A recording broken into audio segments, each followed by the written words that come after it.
Hi friends, വൈകുന്നേരങ്ങളിലെ Malayalam വാർത്താ ചാനലുകളിലെ ചർച്ചകൾ പലപ്പോഴും അനാവശ്യമായ വാദപ്രതിവാദങ്ങളിലേക്കും വ്യക്തിപരമായ അധിക്ഷേപങ്ങളിലേക്കുമാണ് വഴിമാറുന്നത്. അത് വളരെ ഖേദകരമാണ്. പ്രധാനപ്പെട്ട വിഷയങ്ങളിൽ ശ്രദ്ധ കേന്ദ്രീകരിക്കുന്നതിന് പകരം മണിക്കൂറുകളോളം നീണ്ടു നിൽക്കുന്ന ഈ ചർച്ചകൾ പ്രേക്ഷകരെ ആശയക്കുഴപ്പത്തിലാക്കുകയും വളരെ വിരസരാക്കുകയും ചെയ്യുന്നുണ്ട് എന്നുള്ള കാര്യം അവർ അറിയുന്നുണ്ടാവും. ഓരോ വിഷയത്തെക്കുറിച്ചും ആധികാരികമായ വിവരങ്ങൾ നൽകുന്നതിന് പകരം പലപ്പോഴും പക്ഷപാതപരമായ അഭിപ്രായങ്ങളും രാഷ്ട്രീയപരമായ ആരോപണങ്ങളുമാണ് ഉയർത്തുന്നത്. അതുകൊണ്ട് വാർത്താ ചാനലുകൾ കൂടുതൽ ഉത്തരവാദിത്തത്തോടെയും വസ്തുനിഷ്ഠതയോടെയുമുള്ള ചർച്ചകൾക്ക് പ്രാധാന്യം നൽകണമെന്ന് അഭ്യർത്ഥിക്കുകയാണ്.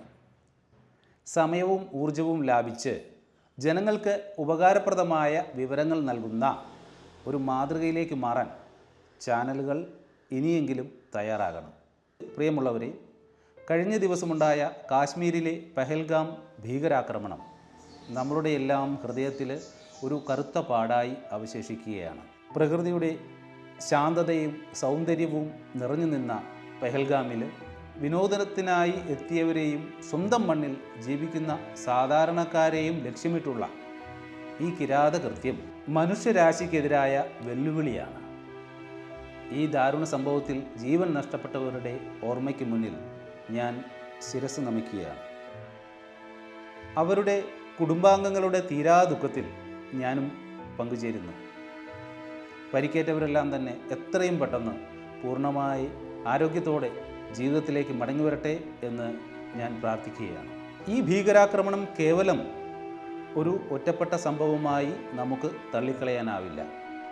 നമ്മുടെ രാജ്യത്തിൻ്റെ സുരക്ഷയ്ക്കും അഖണ്ഡതയ്ക്കും സമാധാനത്തിനും എതിരെയുള്ള ആസൂത്രിതമായ നീക്കങ്ങളുടെ ഭാഗമാണിത്. ഭീകരവാദികൾ അവരുടെ വികലമായ പ്രത്യയശാസ്ത്രം അടിച്ചേൽപ്പിക്കാനും ഭീതിയുടെ അന്തരീക്ഷം സൃഷ്ടിക്കാനും ശ്രമിക്കുമ്പോൾ നാം ഓരോരുത്തരും ജാഗ്രത പുലർത്തേണ്ടതുണ്ട്. വിനോദസഞ്ചാരത്തെ മാത്രം ആശ്രയിച്ച് ജീവിക്കുന്ന കാശ്മീരിലെ സാധാരണക്കാരുടെ ജീവിതത്തെ ഈ ആക്രമണം എത്രമാത്രം പ്രതികൂലമായി ബാധിക്കുമെന്ന് ചിന്തിക്കാൻ പോലും കഴിയില്ല. അവരുടെ സ്വപ്നങ്ങളും പ്രതീക്ഷകളും നിമിഷങ്ങൾ കൊണ്ട് തകർന്നടിയുകയാണ്. പെഹൽഗാം ജമ്മു കാശ്മീരിലെ പ്രധാന വിനോദസഞ്ചാര കേന്ദ്രങ്ങളിൽ ഒന്നാണ്. ഈ ആക്രമണം മേഖലയിലെ വിനോദസഞ്ചാര വ്യവസായത്തിന് വലിയ തിരിച്ചടിയായിരിക്കുകയാണ്. വരും ദിവസങ്ങളിലും മാസങ്ങളിലും ഇവിടേക്ക് വിനോദസഞ്ചാരികളുടെ വരവ് കുറയാൻ സാധ്യതയുണ്ട്. ഇത് ഈ മേഖലയെ ആശ്രയിച്ച് ജീവിക്കുന്ന ആയിരക്കണക്കിന് ആളുകളുടെ വരുമാനത്തെ പ്രതികൂലമായി ബാധിക്കും. പോണി ഓപ്പറേറ്റർമാർ, ഹോട്ടൽ ജീവനക്കാർ, കച്ചവടക്കാർ തുടങ്ങി നിരവധി ആളുകളുടെ ജീവിതം ദുരിതത്തിലാകും. കൂടാതെ ഈ ആക്രമണം രാജ്യത്തുടനീളമുള്ള ആളുകളിൽ ഭീതിയും അരക്ഷിതത്വവും സൃഷ്ടിച്ചിട്ടുണ്ട്. നിരപരാധികളായ വിനോദസഞ്ചാരികളെ ലക്ഷ്യമിട്ടുള്ള ഈ ക്രൂരകൃത്യം ഭീകരവാദികളുടെ മനുഷ്യത്വരഹിതമായ മുഖം ഒരിക്കൽ കൂടി വെളിപ്പെടുത്തുന്നു. കാശ്മീർ താഴ്വര എന്നും ഭാരതത്തിൻ്റെ നെറുകയിലെ തിലകക്കുറിയാണ്.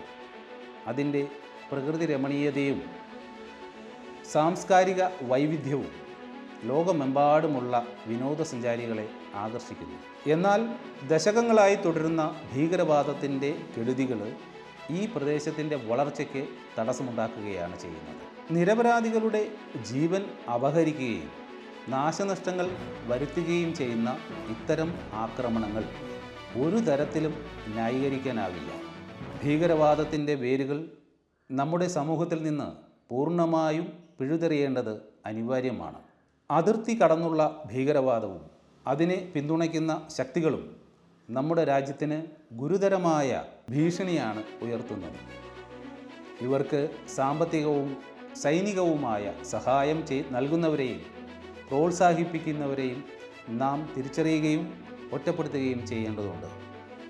ശക്തമായ രാഷ്ട്രീയ ഇച്ഛാശക്തിയും അത്യാധുനിക സുരക്ഷാ സംവിധാനങ്ങളും ഇതിനെതിരെ പോരാടാൻ നമുക്ക് അനിവാര്യമാണ്. കേന്ദ്ര ഗവൺമെൻറ്റും അവിടുത്തെ സംസ്ഥാന ഗവൺമെൻറ്റും ഈ വിഷയത്തിൽ കൂടുതൽ ശ്രദ്ധ ചെലുത്തുകയും കാശ്മീരിലെ ജനങ്ങളുടെ പരിരക്ഷ ഉറപ്പാക്കാൻ അടിയന്തര നടപടികൾ സ്വീകരിക്കുകയും വേണം. വിനോദസഞ്ചാരികൾക്ക് സുരക്ഷിതത്വവും ഭയരഹിതവുമായ അന്തരീക്ഷം സൃഷ്ടിക്കുക എന്നത് നമ്മളുടെ പ്രധാന ഉത്തരവാദിത്തമാണ്. അതിലൂടെ മാത്രമേ കാശ്മീരിൻ്റെ ടൂറിസം മേഖലയെ പുനരുജ്ജീവിപ്പിക്കാനും അവിടുത്തെ സാധാരണക്കാരുടെ സാമ്പത്തിക സ്ഥിതി മെച്ചപ്പെടുത്താനും സാധിക്കൂ. കൂടുതൽ സുരക്ഷാ സേനയെ വിന്യസിപ്പിക്കുകയും രഹസ്യാന്വേഷണ സംവിധാനങ്ങൾ ശക്തിപ്പെടുത്തുകയും വേണം. പ്രാദേശിക ഭരണകൂടവും പോലീസും ജനങ്ങളുമായി കൂടുതൽ അടുത്ത് പ്രവർത്തിച്ച് വിശ്വാസം നേടിയെടുക്കണം. ഈ ദുഃഖകരമായ സാഹചര്യത്തിൽ നാം ഓരോരുത്തരും ഒറ്റക്കെട്ടായി നിൽക്കേണ്ടത് വളരെ അത്യാവശ്യമാണ്. ഭീകരവാദത്തിനെതിരെ ശക്തമായ ശബ്ദം ഉയർത്തുകയും സമാധാനത്തിനും ഐക്യത്തിനും വേണ്ടി പ്രവർത്തിക്കുകയും ചെയ്യേണ്ടത് നമ്മുടെ ഓരോരുത്തരുടെയും പൗരധർമ്മമാണ്. ഭീകരവാദികളുടെ കുതന്ത്രത്തെ നാം തിരിച്ചറിയേണ്ടതുണ്ട്. സ്നേഹത്തിലൂടെയും സഹാനുഭൂതിയിലൂടെയും മാത്രമേ നമുക്ക് ഈ വെല്ലുവിളിയെ അതിജീവിക്കാനായിട്ട് സാധിക്കുകയുള്ളൂ. മതത്തിൻ്റെയും ജാതിയുടെയും പ്രാദേശികതയുടെയും പേരിൽ ഭിന്നത സൃഷ്ടിക്കാൻ ശ്രമിക്കുന്നവരെ നാം അവഗണിക്കേണ്ടതുണ്ട്. ഈ അവസരത്തിൽ നമ്മുടെ ധീരരായ സുരക്ഷാ സേനയുടെ നിശ്ചയദാർഢ്യത്തെയും ധീരതയെയും ഞാൻ അഭിനന്ദിക്കുകയാണ്. സ്വന്തം ജീവൻ പണയം വെച്ച് രാജ്യത്തെയും ജനങ്ങളെയും സംരക്ഷിക്കുന്ന അവരുടെ നിസ്തുലമായ സേവനം നമ്മുടെ രാജ്യത്തിന് വലിയ കരുത്തും പ്രചോദനവുമാണ് നൽകുന്നത്. ഭീകരവാദത്തിനെതിരായ ഈ പോരാട്ടത്തിൽ അവർക്ക് എല്ലാവിധ പിന്തുണയും പ്രോത്സാഹനവും നൽകേണ്ടത് നമ്മളുടെ ഓരോരുത്തരുടെയും കടമയാണ്. അവരുടെ മനോവീര്യം ഉയർത്തുന്ന വാക്കുകൾ നാം പറയുകയും അവർക്ക് ആവശ്യമായ എല്ലാ സൗകര്യങ്ങളും ഉറപ്പാക്കുകയും വേണം. പെഹൽഗാം ഭീകരാക്രമണം നമ്മെ ചില സുപ്രധാന പാഠങ്ങളാണ് പഠിപ്പിക്കുന്നത്.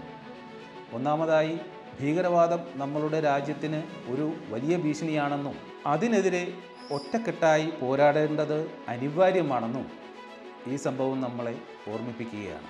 രണ്ടാമതായി, വിനോദസഞ്ചാര കേന്ദ്രങ്ങളുടെ സുരക്ഷ വർദ്ധിപ്പിക്കേണ്ടതിൻ്റെ പ്രാധാന്യം ഈ സംഭവം എടുത്തു കാണിക്കുന്നു. ഭാവിയിൽ ഇത്തരം ദാരുണ സംഭവങ്ങൾ ആവർത്തിക്കാതിരിക്കാൻ ശക്തമായ സുരക്ഷാ സംവിധാനങ്ങൾ ഏർപ്പെടുത്തേണ്ടത് അത്യാവശ്യമാണ്. മൂന്നാമതായി, സമൂഹത്തിൽ വർഗീയ വിദ്വേഷം വളർത്താൻ ശ്രമിക്കുന്ന ശക്തികളെ തിരിച്ചറിയുകയും അവരെ ഒറ്റപ്പെടുത്തുകയും ചെയ്യേണ്ടത് നമ്മുടെ ഓരോരുത്തരുടെയും കടമയാണ്. നമ്മുടെ രാജ്യം എന്നും സമാധാനത്തിൻ്റെയും സ്നേഹത്തിൻ്റെയും സഹകരണത്തിൻ്റെയും വിളനിലമാണ്. ഭീകരവാദത്തിൻ്റെയും വിദ്വേഷത്തിൻ്റെയും ശക്തികൾക്ക് നമ്മുടെ ഐക്യത്തെയും അഖണ്ഡതയും തകർക്കാൻ കഴിയില്ല. നാം പ്രത്യാശയോടെ മുന്നോട്ട് പോകണം. കാശ്മീരിൽ ശാന്തിയും സമാധാനവും പുനഃസ്ഥാപിക്കാനും നമ്മുടെ രാജ്യത്തെ സുരക്ഷിതവും ശക്തവുമാക്കാനും നമുക്ക് ഒരുമിച്ച് പ്രവർത്തിക്കാം. ഈ ദുഃഖത്തിൽ പങ്കുചേരുമ്പോൾ തന്നെ നാളെയെക്കുറിച്ചുള്ള പ്രതീക്ഷ കൈവിടാതെ നമുക്ക് മുന്നോട്ട് പോകാം. Thank you for watching. Jai Hind.